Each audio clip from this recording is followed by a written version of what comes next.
ഹ്രസ്വ കാലയളവിൽ പരമാവധി ലാഭം നേടുന്നതിനുള്ള പരിപൂർണ മത്സര കമ്പോളത്തിന്റെ 3 അവസ്ഥകൾ ചിത്രത്തിന്റെ സഹായത്താൽ വിവരിക്കുക.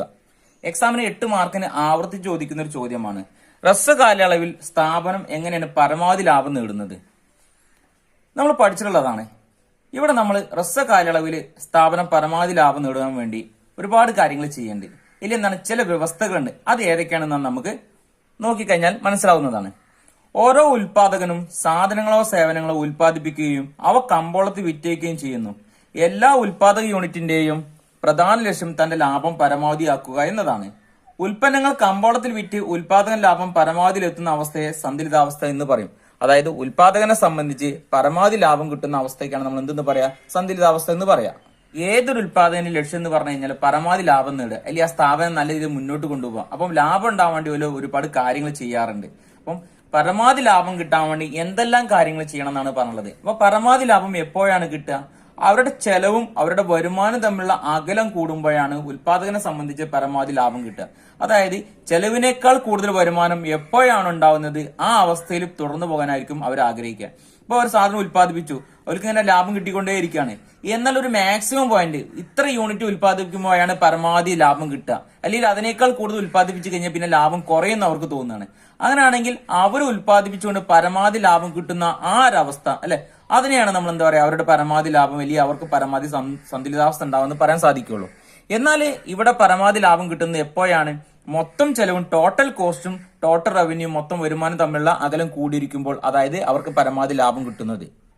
ഉൽപാദകനെ സംബന്ധിച്ച് ഉൽപ്പന്നത്തിന് അളവ് കൂട്ടാനോ കുറയ്ക്കാനോ താല്പര്യമില്ലാത്ത സ്ഥിതിയാണ് സന്തുലിതാവസ്ഥ. നമ്മൾ നേരത്തെ പറഞ്ഞു കഴിഞ്ഞു, ഒരു ഉൽപാദനയെ സംബന്ധിച്ച് അവരുടെ ചെലവും അവരുടെ വരുമാനം തമ്മിലുള്ള അകലം ഏറ്റവും കൂടിയിരിക്കുന്നത് എപ്പോഴാണോ, ഇനി എത്ര യൂണിറ്റ് ഉൽപ്പാദിപ്പിക്കുമ്പോഴാണ് അവർക്ക് പരമാവധി ലാഭം കിട്ടുക, ആ ഒരു അവസ്ഥയിലുള്ള ഉൽപാദനം തുടർന്ന് പോകാൻ വേണ്ടിയാണ് അവർ ആഗ്രഹിക്കുക.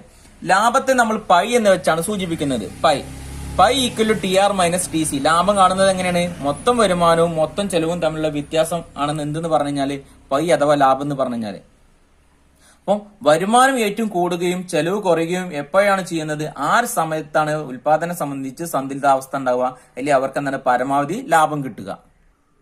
ഉൽപാദനം സംബന്ധിച്ച് പരമാവധി ലാഭം കിട്ടുന്നപ്പോഴാണ് ടോട്ടൽ റവന്യൂവും ടോട്ടൽ കോസ്റ്റും അല്ലെ, മൊത്തം വരുമാനവും മൊത്തം ചെലവും തമ്മിലുള്ള അകലം ഏറ്റവും കൂടിയിരിക്കുന്നത് എപ്പോഴാണ്? ആ സമയത്തായിരിക്കും ഉൽപാദനം സംബന്ധിച്ച് പരമാവധി ലാഭം കിട്ടുക.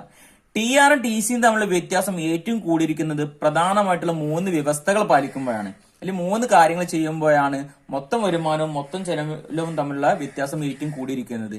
ആ ഒരു അവസ്ഥ ഏതൊക്കെയാണെന്ന് നമുക്ക് നോക്കാം. അതിൽ ഒന്നാമത്തെ MC യും MR ഉം തുല്യമാകണം. മാർജിൻ റവന്യൂവും മാർജിൻ കോസ്റ്റും സീമാന്ത വരുമാനവും സീമാന്ത ചെലവും തമ്മിൽ തുല്യമായിരിക്കണം. MC കുറയാൻ പാടില്ല. MC അഥവാ സീമാന്ത ചെലവ് ഒരിക്കലും എന്താണ് കുറയാൻ പാടില്ല. MC വക്രം MR വക്രത്തെ താഴെ നിന്ന് ഗണ്ഡിക്കണം. MC വക്രം MR വക്രത്തെ താഴെ നിന്ന് ഗണ്ഡിച്ചിട്ട് കടന്നു പോകണം, അല്ലെങ്കിൽ കൂട്ടിമുട്ടിട്ട് കടന്നു പോകണം. മൂന്നാമത്തെ പോയിന്റ്, ഹ്രസ്വ കാലയളവിൽ വില ശരാശരി വിഭേദക ചെലവിന് തുല്യമോ അതിനേക്കാൾ കൂടുതലായിരിക്കണം. P more than or equal to ABC. ഹ്രസ്വ കാലയളവ്, അതായത് ചുരുങ്ങിയ കാലത്ത് ഉൽപാദനം സംബന്ധിച്ച് പരമാവധി ലാഭം കിട്ടുക എന്ന് പറഞ്ഞു കഴിഞ്ഞാൽ വില ശരാശരി വിഭേദക ചെലവിന് അല്ലെ, ശരാശരി വിഭേദക ചെലവിന് തുല്യമോ അല്ലെങ്കിൽ അതിനേക്കാൾ കൂടുതലായിരിക്കണം. ഈ ഒരു 3 പോയിന്റ് നിങ്ങൾ എന്തായാലും എഴുതി വെക്കണം. ഈ 3 പോയിന്റ് എഴുതിയാൽ തന്നെ നിങ്ങൾക്ക് ഏകദേശം മാർക്ക് സ്കോർ ചെയ്യാവുന്നതാണ്. ഇനി ഈ 3 പോയിന്റുമായി ബന്ധപ്പെട്ട ഒരു ചിത്രം വരച്ചു കഴിഞ്ഞാൽ നമുക്ക് പെട്ടെന്ന് തന്നെ അതിന്റെ കാര്യങ്ങൾ മനസ്സിലാവുന്നതാണ്. നമ്മൾ നേരത്തെ 3 കാര്യങ്ങൾ പറഞ്ഞു. എന്തായിരുന്നു? MC യും MR തുല്യമാകണം. ഇതാണ് MRന്റെ കർവ് കാണിച്ചിരുന്നത്. P equal to AR equal to MR. Price ലൈനും ശരാശരി വരുമാനവും സീമാന്ത വരുമാനത്തിന്റെ കർവ് ഇവിടെ ഒന്ന് തന്നെയാണ് കാണിച്ചിരിക്കുന്നത്. അപ്പം MR കർവും MC കർവും തുല്യമാകണം. MC കർവാണ് കാണിച്ചിരിക്കുന്നത്. ആദ്യം കുറയുകയും പിന്നീട് വർദ്ധിക്കുകയാണ് ചെയ്യുന്നത് അല്ലെ, ആദ്യം കുറയുകയും പിന്നീട് വർദ്ധിക്കുകയും ചെയ്യുന്നത്. അപ്പൊ MC കർവ് SMC കർവായിട്ട് കൊടുത്തിട്ടുണ്ട് ഇവിടെ. MR MC യും തുല്യമായിരിക്കണം. ഈ ഒരു പോയിന്റിലാണ് MR MC യും തുല്യമായിട്ട് കാണിച്ചിരിക്കുന്നത്. ഇതാണ് MR കർവ്, ഇതാണ് MC കർവ്, രണ്ടും തുല്യമാണ് ഈ പോയിന്റിൽ. രണ്ടാമത് പറഞ്ഞതാണ് MC കുറയാൻ പാടില്ല. MC കുറഞ്ഞു കഴിഞ്ഞാൽ ലാഭം ഉണ്ടാവില്ല. MC കുറയാൻ പാടില്ല. MR വക്രത്തെ, അതായത് MR വക്രത്തെ MC വക്രം താഴെ നിന്ന് ഗണ്ഡിക്കണം, താഴെ നിന്ന് കൂട്ടിമുട്ടിയിട്ട് കടന്നു പോകണം അല്ലെ. MR വക്രത്തെ കൂട്ടിമുട്ടിയിട്ടാണ് കടന്നു പോകുന്നത്. അടുത്തെന്താണ് പറഞ്ഞത്? ഹ്രസ്വ കാലയളവിൽ വില ശരാശരി വിഭേദക ചെലവിന്, വില ഇതാണ് വിലയുടെ ലൈന് അല്ലെ, വില ശരാശരി വിഭേദക ചെലവിന് തുല്യമോ അല്ലെങ്കിൽ അതിനേക്കാൾ കൂടുതലായിരിക്കണം. ഇതാണ് പ്രൈസ് ലൈന്. ABCന്റെ കർവാണ് കാണിച്ചിരിക്കുന്നത്. ഏതാണ് ഇത്? ഒന്നെങ്കിൽ ABCക്ക് തുല്യമായിരിക്കണം അല്ലെ, ABCക്ക് തുല്യമായിരിക്കണം, അല്ലെങ്കിൽ ABCയേക്കാൾ കൂടുതലായിരിക്കണം. എന്തെന്ന് പറഞ്ഞു കഴിഞ്ഞാൽ വില, പ്രൈസ് അതായത് വില ശരാശരി വിഭേദക ചെലവിന് തുല്യമാണെങ്കിൽ എന്താണ് അവരെ ഇറക്കിയ പൈസക്ക് കിട്ടും. എന്നാൽ അതിനേക്കാൾ കൂടുതലാണെങ്കിലോ അവർക്ക് ലാഭമാണ് ഉണ്ടാവുക. അപ്പം ഈ പോയിന്റുള്ള ഒരു ഉൽപ്പന്നത്തിന്റെ അളവ് കണ്ടെങ്കിൽ നിങ്ങൾ ഇവിടെ, അതായത് Q0 എന്നൊരു പോയിന്റ് ആണ് ഇവിടെ കൊടുത്തിട്ടുള്ളത്. അതായത് ഈ ഒരു ഉൽപ്പന്നത്തിന്റെ അളവ് 0 മുതൽ ഇങ്ങോട്ട് ഇങ്ങനെ വർദ്ധിച്ചുകൊണ്ടേയിരിക്കുകയാണ്. ഇവിടെ നിങ്ങോട്ട് നോക്കുകയാണെങ്കിൽ വിലയാണ് കാണിച്ചിരിക്കുന്നത്. ഇവിടെ നിങ്ങോട്ട് പോകുന്നതോറും ഉൽപ്പന്നത്തിന്റെ അളവ് വർദ്ധിക്കുകയാണ് ചെയ്യുക. എന്നാൽ ഈ ഒരു പോയിന്റിലേക്ക് എത്തുമ്പോൾ, Q0 എന്ന ഈ പോയിന്റിലേക്ക് എത്തുമ്പോൾ നിങ്ങൾ നോക്കിക്കഴിഞ്ഞാൽ MR MC ഇവിടെ തുല്യമാണ്, വില ABC യേക്കാൾ കൂടുതലാണ്. അങ്ങനെയാണെങ്കിൽ Q0 എന്ന ഉൽപ്പന്നത്തിന്റെ അളവ് ഉൽപ്പാദിപ്പിക്കാനായിരിക്കും ഉൽപാദകനെ സംബന്ധിച്ച് പരമാവധി താല്പര്യം ഉണ്ടാവുക. കാരണം ഇവിടെ എന്ന് പറഞ്ഞു കഴിഞ്ഞാൽ നമ്മൾ നേരത്തെ പറഞ്ഞ TR ഉം DC തമ്മിലുള്ള അകലം കൂടുതലായിരിക്കും എന്ന് പറഞ്ഞിട്ടുണ്ട്. MR MC തുല്യമാക്കണം, MR വക്രത്തെ MC വക്രം താഴ്ന്ന് ഖണ്ഡിച്ച് കടന്നു പോകണം, വില ABC യേക്കാൾ കൂടുതലായിരിക്കണം, അല്ലെങ്കിൽ ABC തുല്യമായിരിക്കണം. ഈ ഒരു പോയിന്റിൽ നോക്കുക കഴിഞ്ഞാൽ ABC കൂടുതലാണ് എന്തെന്ന് പറഞ്ഞു കഴിഞ്ഞാൽ പ്രൈസ് എന്ന് പറഞ്ഞു കഴിഞ്ഞാൽ. അപ്പൊ ഉൽപാദകനെ സംബന്ധിച്ച് എന്താണ് പരമാവധി ലാഭം കിട്ടുന്ന പോയിന്റ് ആണ് ഇവിടെ കാണിച്ചിരിക്കുന്നത്. അപ്പൊ നിങ്ങൾക്ക് എല്ലാവർക്കും മനസ്സിലായിട്ടുണ്ടാവും, എക്സാമിന് ആവർത്തിച്ച് ചോദിക്കുന്ന ഒരു ചോദ്യമാണ്. ഇപ്പൊ നമ്മൾ തന്ന പോയിന്റുകളൊക്കെ ഇതും വേണം, ഈ ചിത്രം വരയ്ക്കണം. കാരണം എക്സാമിന് ചോദിക്കും, ചിത്രം വരച്ചിട്ട് വിശദീകരിക്കാൻ വേണ്ടി ആയിരിക്കും പറയാം. അപ്പം ഇവിടുന്ന് ഇങ്ങോട്ടൊക്കെ ലാഭമാണ് കാണിച്ചിരിക്കുന്നത്. ഇവിടുന്ന് ഇങ്ങനെ ഉൽപ്പന്നത്തിന്റെ അളവ് 0 മുതൽ ഇങ്ങനെ Q0 വരെ വർദ്ധിക്കുന്നതനുസരിച്ച് ഇങ്ങനെ ലാഭം ഉണ്ടാവും. പക്ഷെ ഈ ഒരു പോയിന്റിനേക്കാൾ, അല്ലെങ്കിൽ ഇവിടുന്നൊക്കെ ഉൽപാദനം ഇങ്ങനെ ഇവിടുന്ന് ഈ ഒരു പോയിന്റിലേക്കാണെങ്കിൽ ഉൽപാദനം ഉണ്ടായിരിക്കും, ലാഭം ഉണ്ടായിരിക്കും, പക്ഷെ എന്താണ് കുറവാണ്. എന്നാൽ ഇവിടേക്ക് എത്തുമ്പോഴാണ് മാക്സിമം ലാഭം കിട്ടുക. ഇത്ര യൂണിറ്റ് ഉൽപ്പാദിപ്പിക്കുമ്പോഴാണ് പരമാവധി ലാഭം കിട്ടുക. അതുകൊണ്ട് ഈ ഒരു പോയിന്റിലുള്ള ഉൽപാദനത്തിനായിരിക്കും താല്പര്യം ഉണ്ടാവുക. പിന്നീട് അങ്ങോട്ട് പോവുകയാണെങ്കിൽ ചെലവ് കൂടുകയാണ് ചെയ്യുക. അങ്ങനെയാണെങ്കിൽ അവിടുന്ന് അങ്ങോട്ട് ഉൽപാദനത്തെ ആർക്ക് താല്പര്യം ഉണ്ടാവില്ല, ഉൽപാദകന് താല്പര്യം ഉണ്ടാവില്ല. അപ്പം എക്സാമിന് 8 മാർക്കിന് ഈ ചോദ്യം നമുക്ക് എന്തായാലും പ്രതീക്ഷിക്കാവുന്നതാണ്. എക്സാമിന് എല്ലാ പ്രാവശ്യവും ആവർത്തിച്ച് ചോദിക്കുന്ന ഒരു ചോദ്യമാണ് ദേശീയ വരുമാനം കണക്കാക്കുന്ന രീതികൾ, അല്ലെങ്കിൽ ദേശീയ വരുമാനം അളക്കുന്ന രീതികൾ. എന്തായാലും പബ്ലിക് എക്സാമിന് ഈ ചോദ്യം നിങ്ങൾക്ക് പ്രതീക്ഷിക്കാവുന്നതാണ്. ദേശീയ വരുമാനം പ്രധാനമായിട്ട് നമുക്ക് 3 രീതിയിൽ അളക്കാവുന്നതാണ്. ഒന്ന് ഉൽപ്പന്ന രീതി, അല്ലെങ്കിൽ എന്താണ് മൂല്യ രീതി. 2 ചിലവ് രീതി. 3 വരുമാന രീതി, product method, expenditure method, income method. ഇങ്ങനെ 3 രീതിയിൽ കൂടെ നമുക്ക് ദേശീയ വരുമാനം കണക്കാക്കാൻ വേണ്ടി സാധിക്കും. ഈ 3 രീതികളുടെ ദേശീയ വരുമാനം കണക്കാക്കി കഴിഞ്ഞാൽ നമുക്ക് രാജ്യത്തിന്റെ ദേശീയ വരുമാനം ഒന്ന് തന്നെയാണ് കിട്ടുക, അല്ലെങ്കിൽ GDP ഒന്ന് തന്നെയാണ് കിട്ടുക. അപ്പം ഉൽപ്പന്ന രീതി, സാധനങ്ങൾ ഉൽപ്പാദിപ്പിച്ചു കഴിഞ്ഞാൽ അതിന്റെ മൂല്യം കണക്കാക്കി കഴിഞ്ഞാൽ നമുക്ക് രാജ്യത്തിന്റെ വരുമാനം കണക്കാക്കാൻ വേണ്ടി സാധിക്കും. ചെലവ് രീതി, ഒരു രാജ്യത്തെ ജനങ്ങളും സ്ഥാപനങ്ങളും അവർ ചെലവഴിക്കുന്ന പണത്തിന്റെ അളവ് കണക്കാക്കി കഴിഞ്ഞാൽ രാജ്യത്തിന്റെ മൊത്തം വരുമാനം അറിയാൻ സാധിക്കും. വരുമാന രീതി, എല്ലാ ജനങ്ങൾക്കും കിട്ടുന്ന വരുമാനം എത്രയാണെന്ന് കണക്കാക്കി കഴിഞ്ഞാൽ നമുക്ക് രാജ്യത്തിന്റെ മൊത്തം വരുമാനം അറിയാൻ വേണ്ടി സാധിക്കും. അങ്ങനെ 3 രീതിയിൽ കൂടെ നമുക്ക് ദേശീയ വരുമാനം കാണാവുന്നതാണ്.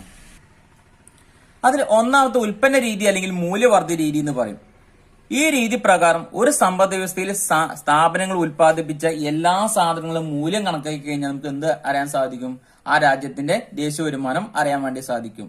ഈ രീതി അനുസരിച്ച് ദേശീയ വരുമാനം അളക്കുന്നത് ഒരു സമ്പദ് വ്യവസ്ഥയിലെ ഓരോ ഉൽപാദക യൂണിറ്റും ഒരു നിശ്ചിത കാലയളവിൽ സാധാരണയായി 1 വർഷം ഉൽപ്പാദിപ്പിച്ച അന്തിമ സാധനങ്ങളുടെയും, അതായത് നിർമ്മിച്ച പൂർണ്ണമായ വസ്തുക്കള്, സേവനങ്ങളുടെയും സഞ്ചിത പണമൂല്യം കൂട്ടിയാണ്. അതായത് ഓരോ സ്ഥാപനവും ഉൽപ്പാദിപ്പിച്ച് വിറ്റഴിച്ച സാധനങ്ങളുണ്ട്, അവർ ഉൽപ്പാദിപ്പിച്ച് നിർമ്മിച്ച് കഴിഞ്ഞ വസ്തുക്കളുണ്ട്. ഇവയുടെ എല്ലാവരുടെയും മൂല്യം കൂട്ടിക്കഴിഞ്ഞാൽ നമുക്ക് എന്ത് കിട്ടും, ആ ഉൽപ്പന്നത്തിന് മൂല്യം കിട്ടുകയും ആ സ്ഥാപനത്തിന് വരുമാനം കിട്ടുകയും ചെയ്യും. അങ്ങനെയാണെങ്കിൽ ഒരു സമ്പദ് വ്യവസ്ഥയിൽ എത്ര സ്ഥാപനങ്ങളുണ്ടോ അവയുടെ എല്ലാവരുടെയും മൂല്യം കണക്കാക്കി കഴിഞ്ഞാൽ ആ രാജ്യത്തിന്റെ വരുമാനം നമുക്ക് അറിയാൻ വേണ്ടി സാധിക്കും. ഇവിടെ ഉൽപ്പന്നത്തിന്റെ ഭാഗത്ത് നിന്നാണ് കണക്ക് കൂട്ടുന്നത്. ഉൽപാദക യൂണിറ്റുകൾ ഉൽപ്പാദിപ്പിച്ച അന്തിമ സാധന സേവനങ്ങളെ ഉൽപ്പന്നം എന്ന് വിളിക്കാം. നിലവിലുള്ള കമ്പോള വിലയുടെ അടിസ്ഥാനത്തിൽ ഉൽപ്പന്നത്തിന്റെ മൂല്യം നിർണ്ണയിച്ചാൽ ഉൽപ്പന്ന മൂല്യം ലഭിക്കും. അതായത് നിലവിലുള്ള കമ്പോള വിലയുടെ അടിസ്ഥാനത്തിലാണ് ഓരോ സാധനത്തിന്റെയും മൂല്യം കണക്കാക്കുന്നത്. ഇപ്പൊ നമ്മൾ കണ്ടിട്ടുണ്ടായിരിക്കും, ഇപ്പൊ നമ്മൾ ഉൽപ്പാദിപ്പിച്ച ഓരോ സാധനത്തിനും ഒരു നിശ്ചിത മൂല്യം ഉണ്ടായിരിക്കും. ഓരോ സാധനത്തിന്റെയും മൂല്യം നമ്മൾ കണക്കാക്കി കഴിഞ്ഞാൽ എങ്ങനെയാണ് കണക്കാക്കുക, ആദ്യം അവർ അത് ഉൽപ്പാദിപ്പിച്ച് അതിന് വാല്യൂ കണക്കാക്കും, വലിയ അത് എത്ര രൂപ ചെലവായിന്ന്, അതിനനുസരിച്ച് അങ്ങനെ ആ സ്ഥാപനം ഉൽപ്പാദിപ്പിച്ച് എല്ലാ സാധനവും മൂല്യം കൂട്ടിക്കഴിഞ്ഞാൽ അവരുടെ ആ സ്ഥാപനത്തിന് വരുമാനം കിട്ടും. അപ്പൊ ഉൽപ്പന്ന മൂല്യം എങ്ങനെ ലഭിക്കുക, കമ്പോള വില ഇൻറ്റു ഉൽപ്പന്നം, അല്ല അവർ ഉൽപ്പാദിപ്പിച്ച സാധനങ്ങളുടെ വിലയും അവർ ഉൽപ്പാദിപ്പിച്ച ഉൽപ്പന്നങ്ങളുടെ അളവും കൂട്ടിക്കഴിഞ്ഞാൽ അവരുടെ വരുമാനം കിട്ടും. ദേശീയ വരുമാനം കണക്കാക്കുമ്പോൾ ഇരട്ട ഗണന വരുന്നത് ഒഴിവാക്കാൻ കൂട്ടിച്ചേർത്ത് മൂല്യരീതി ഉപയോഗിക്കും. അപ്പൊ നമ്മൾ ചില സാധനം ഉൽപ്പാദിപ്പിക്കുമ്പോൾ ഒരു കാർ നിർമ്മിച്ചു, എന്നാൽ കാർ നിർമ്മിക്കാൻ വേണ്ടി ഇരുമ്പ് വാങ്ങിയിട്ടുണ്ട്, പെയിന്റ് വാങ്ങിയിട്ടുണ്ട്, മറ്റൊരുപാട് സാധനം വാങ്ങിയിട്ടുണ്ട്. എന്നാൽ കാറിന്റെ മൂല്യം കൂട്ടിക്കഴിഞ്ഞാൽ മുമ്പ് ഒരിക്കൽ ഇരുമ്പ് നിർമ്മിച്ചതും പെയിന്റ് നിർമ്മിച്ചതും ടയർ നിർമ്മിച്ചതിനൊക്കെ മൂല്യം ഒന്നിലധികം തവണ കൂട്ടിയിട്ടുണ്ട്. അങ്ങനെയാണെങ്കിൽ ഇരട്ട ഗണന, അല്ലെങ്കിൽ ചില വസ്തുക്കളുടെ മൂല്യം ഒന്നിലധികം തവണ കൂട്ടാൻ സാധ്യതയുണ്ട്. അത് ഒഴിവാക്കാൻ വേണ്ടിയാണ് നമ്മൾ എന്ത് ഉപയോഗിക്കുന്നത്, കൂട്ടിച്ചേർത്ത മൂല്യരീതി ഉപയോഗിക്കുന്നത്. അതായത് മൊത്തം ഉൽപ്പന്ന മൂല്യത്തിൽ നിന്ന് അന്തരാള ഉപഭോഗ മൂല്യം, അവർ വാങ്ങിയ സാധനത്തിന്റെ വില കുറച്ച് കഴിഞ്ഞാൽ എന്ത് കിട്ടും, അവരുടെ യഥാർത്ഥ മൂല്യം അല്ലെങ്കിൽ കൂട്ടിച്ചേർത്ത മൂല്യം എന്താണെന്ന് നമുക്ക് അറിയാൻ വേണ്ടി സാധിക്കും. ഒരു സമ്പദ് വ്യവസ്ഥയിലെ എല്ലാ സ്ഥാപനങ്ങളുടെയും കൂട്ടിച്ചേർത്ത മൊത്തം മൂല്യങ്ങളുടെ തുകയാണ് GDP. അല്ലെ, ഒരു സമ്പദ് വ്യവസ്ഥയിൽ എത്ര സ്ഥാപനങ്ങളുണ്ടോ അവരെല്ലാവരും ഉൽപ്പാദിപ്പിച്ച് വിറ്റ സാധനങ്ങളുടെ യഥാർത്ഥ മൂല്യം അഥവാ കൂട്ടിച്ചേർത്ത മൂല്യം കണക്കാക്കി കഴിഞ്ഞാൽ നമുക്ക് എന്ത് കിട്ടും? GDP കിട്ടും. ഒരു സമ്പദ് വ്യവസ്ഥയിൽ എത്ര സ്ഥാപനം ഉണ്ടെന്ന് നമുക്ക് അറിയാൻ സാധിക്കില്ല. എണ്ണം സ്ഥാപനങ്ങളുണ്ടെങ്കിൽ, ഒരു സമ്പദ് വ്യവസ്ഥയിൽ ഒരുപാട് സ്ഥാപനങ്ങളുണ്ടെങ്കിൽ അവയുടെ എല്ലാവരുടെയും മൂല്യം കൂട്ടിക്കഴിഞ്ഞാൽ നമുക്ക് എന്ത് കിട്ടും? രാജ്യത്തിന്റെ GDP കിട്ടും. ഒരു സമ്പദ് വ്യവസ്ഥയിൽ എണ്ണം സ്ഥാപനങ്ങളുണ്ടെങ്കിൽ, അതായത് സമ്പദ് വ്യവസ്ഥയിൽ എത്ര സ്ഥാപനങ്ങളുണ്ടെന്ന് നമുക്കറിയില്ല. അങ്ങനെയാണെങ്കിൽ സമ്പദ് വ്യവസ്ഥയിൽ എല്ലാ സ്ഥാപനങ്ങളുടെയും മൂല്യം കൂട്ടിക്കഴിഞ്ഞാൽ നമുക്ക് എന്ത് കിട്ടും? അല്ലെങ്കിൽ അവരുടെ കൂട്ടിച്ചേർത്ത് മൂല്യം കൂട്ടിക്കഴിഞ്ഞാൽ നമുക്ക് എന്ത് കിട്ടും? GDP കിട്ടും. ഒന്നാമത് GVA1 സമ്പദ് വ്യവസ്ഥയിൽ ഒന്നാമത്തെ സ്ഥാപനം, GVA2 സമ്പദ് വ്യവസ്ഥയിലെ രണ്ടാമത്തെ സ്ഥാപനം. അങ്ങനെ സമ്പദ് വ്യവസ്ഥയിൽ എത്ര എണ്ണം സ്ഥാപനങ്ങളുണ്ടോ, GVAN അല്ലെ എണ്ണം സ്ഥാപനങ്ങളുണ്ടെങ്കിൽ എത്രയും നമുക്കറിയില്ല. അവയുടെ എല്ലാവരുടെയും മൂല്യം σn i=1 GVI, അവയുടെ എല്ലാത്തിന്റെയും മൂല്യം കൂട്ടിക്കഴിഞ്ഞാൽ നമുക്ക് എന്ത് കിട്ടും? GDP കിട്ടും, അഥവാ രാജ്യത്തിന്റെ ദേശീയ വരുമാനം കിട്ടും. ഇതാണ് ഉൽപ്പന്ന രീതി പ്രകാരം GDP കാണുന്നത്. അപ്പൊ ഉൽപ്പന്ന രീതി പ്രകാരം അഥവാ അല്ലെങ്കിൽ മൂല്യവർദ്ധിത രീതി പ്രകാരം GDP കാണുന്നത് എങ്ങനെയാണെന്ന് എല്ലാവർക്കും മനസ്സിലായിട്ടുണ്ടാകും. 2, ചെലവ് രീതി അഥവാ എക്സ്പെൻഡിച്ചർ മെത്തേഡ്. ചെലവ് രീതി പ്രകാരം ഒരു സമ്പദ് വ്യവസ്ഥയിലെ സ്ഥാപനങ്ങളും കുടുംബങ്ങളും എല്ലാവരും ചെലവഴിച്ച ചെലവ് എത്രയെന്ന് കണ്ടു കഴിഞ്ഞാൽ, ഓരോരുത്തരും ചെലവഴിച്ച ഓരോ സ്ഥാപനങ്ങളും കുടുംബങ്ങളും ചെലവഴിച്ച ചെലവ് എത്രയെന്ന് കണ്ടു കഴിഞ്ഞാൽ മൊത്തം ചെലവ് കണക്കാക്കാൻ വേണ്ടി സാധിക്കും. അതുവഴി നമ്മുടെ രാജ്യത്തിന്റെ മൊത്തം ചെലവ് അല്ലെങ്കിൽ ആ രാജ്യത്തിന്റെ ദേശീയ വരുമാനം നമുക്ക് അറിയാൻ വേണ്ടി സാധിക്കും. കാരണം നമുക്ക് കിട്ടിയ വരുമാനമാണ് നമ്മൾ ചെലവഴിക്കുന്നത്. അപ്പൊ നമ്മൾ 1000 രൂപ കിട്ടി, 1000 രൂപ നമ്മുടെ ആവശ്യങ്ങൾക്ക് വേണ്ടി ചെലവഴിച്ചു. അങ്ങനെയാണെങ്കിൽ നമ്മുടെ ചെലവ് കണ്ടെത്തി കഴിഞ്ഞാൽ നമുക്ക് എന്ത് കിട്ടും? നമ്മുടെ വരുമാനം എന്താണെന്ന് നമുക്ക് അറിയാൻ വേണ്ടി സാധിക്കും. ഒരു സമ്പദ് വ്യവസ്ഥയുടെ ആഭ്യന്തര ഉൽപ്പന്നത്തിന്മേലുള്ള അന്തിമ ചെലവിന്റെ അടിസ്ഥാനത്തിൽ ദേശീയ വരുമാനം കണക്കാക്കുന്ന രീതിയെ ചെലവ് രീതി എന്ന് പറയുന്നു. ഈ രീതിയിൽ ഒരു രാജ്യത്തിന്റെ ആഭ്യന്തര പ്രദേശത്തുള്ള എല്ലാ സ്ഥാപനങ്ങളും സ്വീകരിച്ച അന്തിമ ചെലവുകൾ കൂട്ടിയാണ് GDP കാണുന്നത്. അതായത് സമ്പദ് വ്യവസ്ഥയിലുള്ള ആഭ്യന്തര പ്രദേശത്തുള്ള എല്ലാ സ്ഥാപനങ്ങളും സ്വീകരിച്ച ചെലവുകൾ, ഇവർ സ്വീകരിച്ച ചെലവുകൾ എന്ന് പറഞ്ഞു കഴിഞ്ഞാൽ എന്താണ്? നമുക്ക് കിട്ടിയ പൈസ നമ്മൾ ആവശ്യങ്ങൾക്ക് വേണ്ടി ചെലവഴിക്കുകയാണ്, അല്ലെങ്കിൽ സ്ഥാപനങ്ങൾ പോയി സാധനങ്ങൾ വാങ്ങുകയാണ്. അങ്ങനെയാണെങ്കിൽ അവർക്ക് കിട്ടിയ ആ ചെലവില്ലേ, അല്ലെങ്കിൽ അവർ വാങ്ങിയിട്ടുള്ള ആ ചെലവ് അവരുടെ വരുമാനത്തിന് തുല്യമാണ്. ആഭ്യന്തര പ്രദേശത്തുള്ള സ്ഥാപനങ്ങൾ ഉൽപ്പാദിപ്പിച്ച അന്തിമ ഉൽപ്പന്നങ്ങൾ വാങ്ങുന്നതിന് വേണ്ടി കുടുംബങ്ങൾ, സ്ഥാപനങ്ങൾ, ഗവൺമെന്റ്, ബാഹ്യമേഖല എന്നീ മേഖലയിലുള്ള അന്തിമ ചെലവുകളാണിത്. അതായത് ഒരു സ്ഥാപനം ഉൽപ്പാദിപ്പിച്ച സാധനങ്ങൾ വാങ്ങാൻ വേണ്ടി കുടുംബങ്ങൾ പൈസ ചെലവഴിക്കുന്നുണ്ട്, സ്ഥാപനങ്ങൾ ചെലവഴിക്കുന്നുണ്ട്. അതായത് ചില സ്ഥാപനങ്ങൾ നിർമ്മിച്ച പ്രൊഡക്റ്റുകൾ മറ്റു ചില സ്ഥാപനങ്ങൾക്ക് ആവശ്യങ്ങളായിട്ട് വരും. ഗവൺമെന്റിന് ആവശ്യമുണ്ട്. ബാഹ്യമേഖല, അതായത് കയറ്റുമതി ഇറക്കുമതിയൊക്കെയാണ് നമ്മൾ പരിഗണിച്ചുള്ളത്. ഇവയ്ക്ക് എല്ലാവർക്കും വരുന്ന ചെലവുകൾ കൂട്ടിക്കഴിഞ്ഞാൽ എന്താണ്? ആ സ്ഥാപനത്തിന്റെ വരുമാനം എത്രയെന്ന് അറിയാൻ വേണ്ടി സാധിക്കും. അതായത് RBI ആ സ്ഥാപനത്തിന്റെ റവന്യൂ വാല്യൂ അല്ലെങ്കിൽ വരുമാനം എന്ന് പറഞ്ഞു കഴിഞ്ഞാല് കുടുംബങ്ങളുടെ ഉപഭോഗ ചെലവിന്റെയും നിക്ഷേപ ചെലവിന്റെയും ഗവൺമെന്റ് ചെലവിന്റെയും കയറ്റുമതി ചെലവിന്റെയും ആകെ തുകയാണ് വരുമാനം എന്ന് പറഞ്ഞു കഴിഞ്ഞാല്. അതായത് ജനങ്ങള്, സ്ഥാപനങ്ങള്, ഗവൺമെന്റ്, ബാഹ്യമേഖല ഇവരെല്ലാം ആവശ്യങ്ങൾക്ക് വേണ്ടി പൈസ ഉപഭോഗ ചെലവിന് ചെലവഴിക്കണ്ടേ. നിക്ഷേപ ചെലവുണ്ട് ഇവർക്ക് എല്ലാവർക്കും. അതുപോലെ ഗവൺമെന്റ് മറ്റു ചില ചെലവുകളുണ്ട്, അതുപോലെ കയറ്റുമതി ചെലവുണ്ട്. ഇത് എല്ലാം കൂട്ടുകഴിഞ്ഞാൽ സ്ഥാപനത്തെ സംബന്ധിച്ചുള്ള വരുമാനമാണ്. അങ്ങനെയാണെങ്കിൽ ഒരു സമ്പദ് വ്യവസ്ഥയിൽ എണ്ണം സ്ഥാപനങ്ങളുണ്ടെങ്കിൽ ആ രാജ്യത്തിന്റെ സമ്പദ് വ്യവസ്ഥയിൽ ഒരുപാട് സ്ഥാപനങ്ങളില്ലേ, എല്ലാ സ്ഥാപനങ്ങളിലും വരുന്ന ചെലവും ഇറക്കുമതി ചെയ്ത സാധനങ്ങളിൽ വന്ന ചെലവും കൂട്ടിയാണ് GDP കാണുന്നത്. അങ്ങനെയാണെങ്കിൽ എല്ലാ സ്ഥാപനങ്ങൾക്കും കിട്ടിയ ചെലവുകളില്ലേ, ആ ചെലവുകളും മൊത്തം കൂട്ടിക്കഴിഞ്ഞാൽ നമുക്ക് എന്ത് കാണാൻ വേണ്ടി സാധിക്കും? GDP കാണാൻ വേണ്ടി സാധിക്കും. അങ്ങനെയാണെങ്കിൽ ഒരു സമ്പദ് വ്യവസ്ഥയിൽ എണ്ണം സ്ഥാപനങ്ങളുണ്ടെങ്കിൽ σn i=1 RBI എല്ലാ സ്ഥാപനങ്ങളും മൊത്തം വരുമാനം എന്ന് പറഞ്ഞാൽ മൊത്തം ഉപഭോഗത്തിന്റെയും മൊത്തം നിക്ഷേപത്തിന്റെയും മൊത്തം ഗവൺമെന്റ് ചെലവിന്റെയും മൊത്തം കയറ്റുമതിയുടെയും മൈനസ് ഇറക്കുമതിയുടെയും ചെലവുകൾ കിഴിച്ചിട്ടാണ് എന്ത് കിട്ടുക? നമുക്ക് GDP കിട്ടുക, അഥവാ ദേശീയ വരുമാനം കിട്ടുക. ആഭ്യന്തര പ്രദേശത്ത് ഉൽപ്പാദിപ്പിച്ച സാധനങ്ങളിന്മേൽ വരുന്ന ചെലവും ഇറക്കുമതി ചെയ്ത സാധനങ്ങളിന്മേൽ വരുന്ന ചെലവും കൂട്ടിയാണ് മൊത്തം ചെലവ് കണക്കാക്കുന്നത്. അതായത് ഈ മൊത്തം ചെലവ് കൂട്ടിക്കഴിഞ്ഞാൽ നമുക്ക് എന്ത് കിട്ടുക? ആ സ്ഥാപനത്തെ സംബന്ധിച്ച് മൊത്തം ചെലവ് കിട്ടുക. അങ്ങനെയാണെങ്കിൽ സമ്പദ് വ്യവസ്ഥയിൽ എത്ര സ്ഥാപനങ്ങളുണ്ടോ അവർക്ക് എല്ലാവർക്കും കിട്ടിയ ചെലവുകൾ കൂട്ടിക്കഴിഞ്ഞാൽ നമുക്ക് എന്ത് കിട്ടും? രാജ്യത്തിന്റെ ദേശീയ വരുമാനം കിട്ടും. ഇനി മൂന്നാമത്തെ വരുമാന രീതി. വരുമാന രീതി പ്രകാരം രാജ്യത്തിന്റെ ദേശീയ വരുമാനം കാണുന്നത് പറഞ്ഞു കഴിഞ്ഞാല് ഇപ്പം രാജ്യത്തുള്ള ജനങ്ങൾ ഉൽപാദന പ്രവർത്തനങ്ങളിലൊക്കെ പങ്കെടുക്കുന്നുണ്ട്. എങ്ങനെ ഒരു പങ്കെടുക്കുന്നത്? ഒരു ജോലി ചെയ്തു കൊടുക്കുന്നുണ്ട്, ഭൂമി കൊടുക്കുന്നുണ്ട്, മൂലധനം കൊടുക്കുന്നുണ്ട്, സംഘാടനം കൊടുക്കുന്നുണ്ട്. പ്രയത്നം അഥവാ ജോലി എങ്ങനെ ചെയ്തെടുക്കുക? ഇപ്പം നമ്മുടെ രാജ്യത്തുള്ള ഒരുപാട് സ്ഥാപനങ്ങളുണ്ട്. ചില വ്യക്തികൾ ചില സ്ഥാപനങ്ങളായിരിക്കും ജോലി ചെയ്യുക. അപ്പൊ അവരെന്ത് ചെയ്യും? അവരവിടെ പോയി ജോലി ചെയ്യും. അപ്പോൾ അവർക്ക് വരുമാനം കിട്ടൂലേ? എന്നാൽ അതുപോലെ എന്താണ്, ചില വ്യക്തികൾ സ്ഥാപനങ്ങൾ തുടങ്ങാൻ വേണ്ടി ഭൂമി കൊടുക്കാറുണ്ട്, അഥവാ ലാൻഡ് കൊടുക്കും. ചില വ്യക്തികൾ എന്താണ്, മൂലധനമായിരിക്കും കൊടുക്കുക. എന്നാൽ ചില വ്യക്തികളോ സംഘടന അതിൽ ഷെയർ ഉണ്ടായിരിക്കും. അപ്പം അവയ്ക്കൊക്കെ അവർക്ക് പ്രതിഫലം കിട്ടും. ജോലി ചെയ്തെടുത്തു കഴിഞ്ഞാൽ അതിന് എന്ത് കിട്ടും? കൂലി കിട്ടും. ഭൂമി കൊടുക്കുകയാണെങ്കിലോ അതിന് പാട്ടം കിട്ടും. എന്നാൽ മൂലധനമാണെങ്കിലോ പലിശ കിട്ടും. സംഘടന ആണെങ്കിലോ ലാഭമായിരിക്കും കിട്ടുക. അപ്പം ഇങ്ങനത്തെ രീതിയിലൊക്കെ അവർക്ക് വരുമാനം കിട്ടും. അപ്പം ഒരു ഉൽപാദന ഘട്ടത്തിൽ അവർ പങ്കെടുക്കുമ്പോൾ, അല്ലെങ്കിൽ രാജ്യത്തിന്റെ ഉൽപാദനത്തിൽ അവർ പങ്കെടുക്കുമ്പോൾ ജോലി ചെയ്തു കൊടുക്കും, ഭൂമി കൊടുക്കും, മൂലധനം കൊടുക്കും, സംഘാടന ഒക്കെ ചെയ്തു കൊടുക്കും. ഇങ്ങനത്തെ രീതിയിലൊക്കെ ചെയ്തു കൊടുക്കുമ്പോൾ അവർക്ക് കിട്ടുന്ന മൊത്തം വരുമാനം വേതനമായും പാട്ടമായും പലിശയായും മൊത്തം ലാഭമായിട്ട് അവർക്ക് എന്താണ് വരുമാനം കിട്ടും. അങ്ങനെയാണെങ്കിൽ ഇവിടുത്തെ GDP കാണാൻ വേണ്ടി നമ്മൾ എന്ത് ചെയ്താൽ മതി? ആ സമ്പദ് വ്യവസ്ഥയിലുള്ള എല്ലാ ജനങ്ങളുടെയും വേജ്, അവർക്കെല്ലാവർക്കും കിട്ടിയ കൂലിയും, അവർക്കെല്ലാവർക്കും കിട്ടിയ റെന്റ് അഥവാ പാട്ടവും, അവർക്കെല്ലാവർക്കും കിട്ടിയ പലിശയും അഥവാ ഇൻട്രസ്റ്റും, അവർക്കെല്ലാവർക്കും കിട്ടിയ പ്രോഫിറ്റും അഥവാ ലാഭം കൂടി കൂട്ടിക്കഴിഞ്ഞാൽ നമുക്ക് എന്ത് കിട്ടും? ആ രാജ്യത്തിന് മൊത്തം GDP കിട്ടും. ഒരു രാജ്യത്തെ എല്ലാ കുടുംബങ്ങളുടെയും വരുമാനം അവിടുത്തെ GDPക്ക് തുല്യമായിരിക്കും.